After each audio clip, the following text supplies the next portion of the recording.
This is Digital Insecurity and more breaking news, July 13th, 2021. Who comes up with these ideas? This is absolutely baffling. Texas Democrats decide rather than doing their job to walk out of the state, because within the state, they would have been arrested on the spot. They've pulled this stunt before. So they flew out of the state and went back to DC, to the homeland, in order to block an election or block a vote that they didn't like. It's absolutely absurd what's going on. The tolerance is beyond what's acceptable. So Texas House votes to arrest Democrats who fled state to block voting bill. There you go. That's what you get. Elizabeth Findell, 4 hours ago. Austin, Texas State House members voted 76-4. Who were those 4 individuals? To send law enforcement to find and return absent Democrats under warrant of arrest if necessary.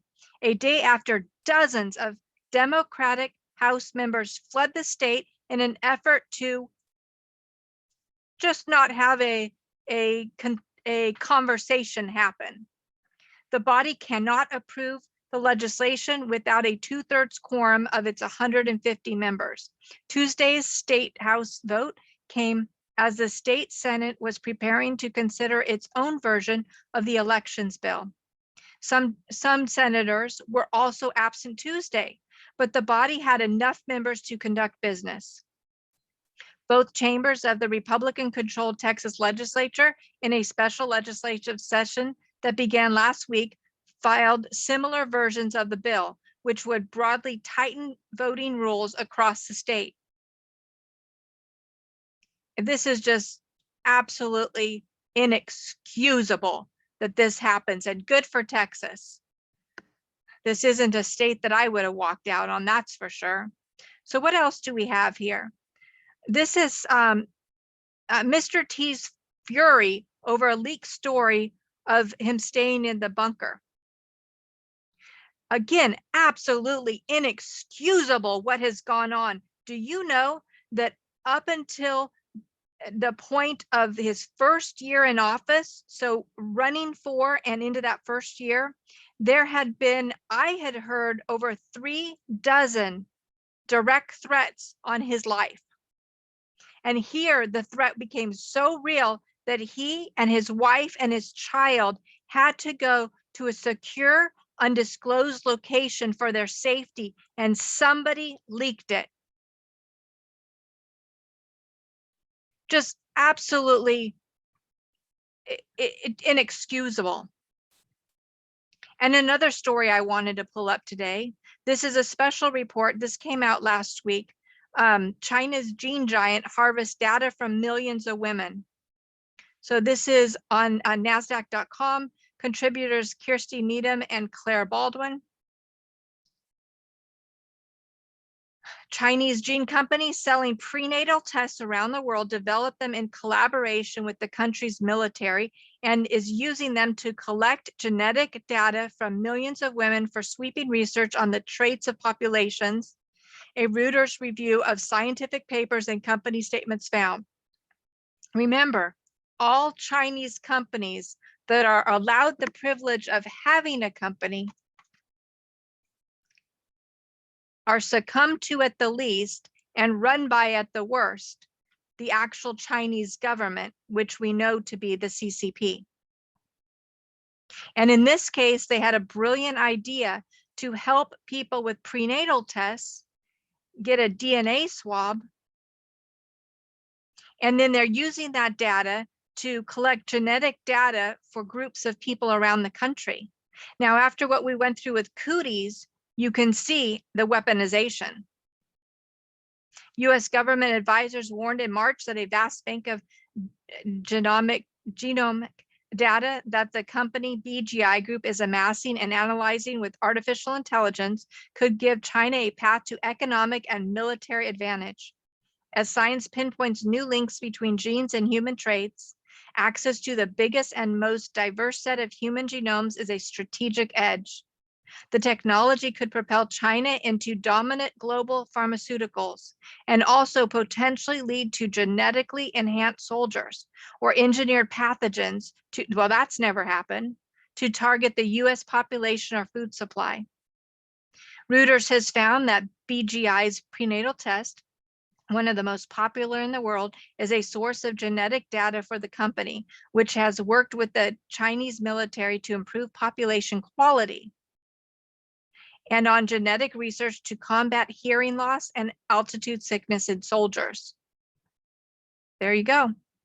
Genetically enhancing soldiers. BGI says it stores and reanalyzes leftover blood supplies, samples, and genetic data from the prenatal tests sold in at least 52 countries to detect abnormalities such as Down syndrome. The test, branded NIFTY for non-invasive fetal trisomy, also captured genetic information about the mother, as well as personal details such as her country, height, weight. Of course, the name, it can be grabbed, but it's not attached here. And BGI computer code viewed by Reuters shows. So far, more than 8 million women have taken BGI's prenatal test globally. BGI has not said how many of the women took the test abroad, and said it only stores location data on women in mainland China. If you've got the data, you're not deleting it. They've got it. And by the way, the US is gathering the data.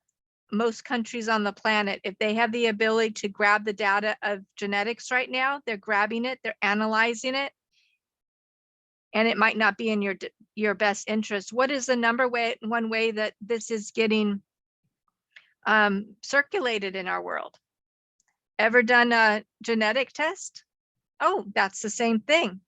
23andMe, Ancestry.com has their version. Go right down the list. From the first day those came out, we stood up and said, this is a curiosity killed the cat moment. You don't need to know a generic answer of where they think you might have come from, but you need to start maintaining your own DNA.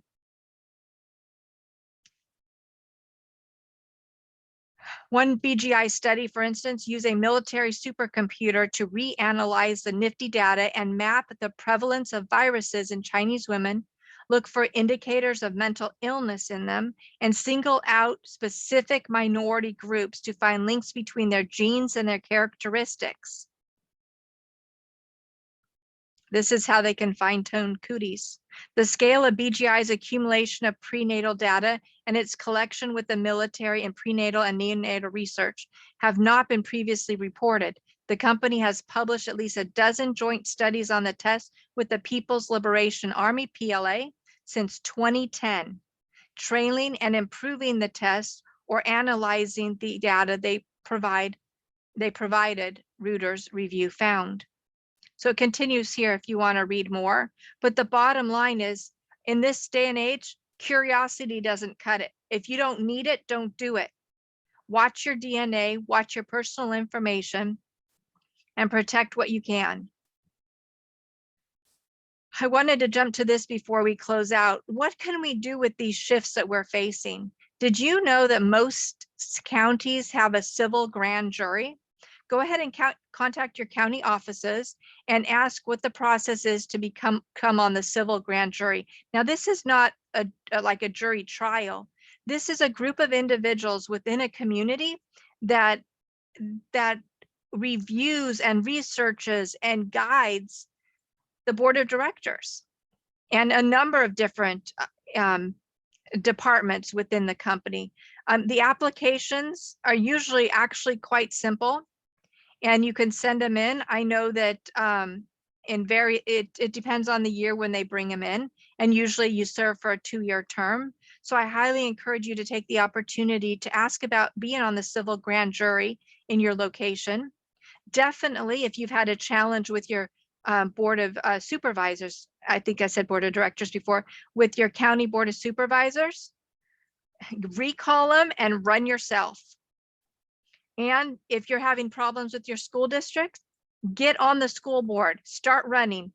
These are usually every 2 years. Every 2 years, half gets removed and replaced. Half gets removed and replaced, but if nobody runs against them, They just get brought in again and we have more CRT. This is our chance. This group of individuals decided to run, and this group of individuals decided to stand and stand their ground. This is where leadership comes from. Let's take their lead and continue to march forward. This is Digital Insecurity with breaking news, July 13th, 2021.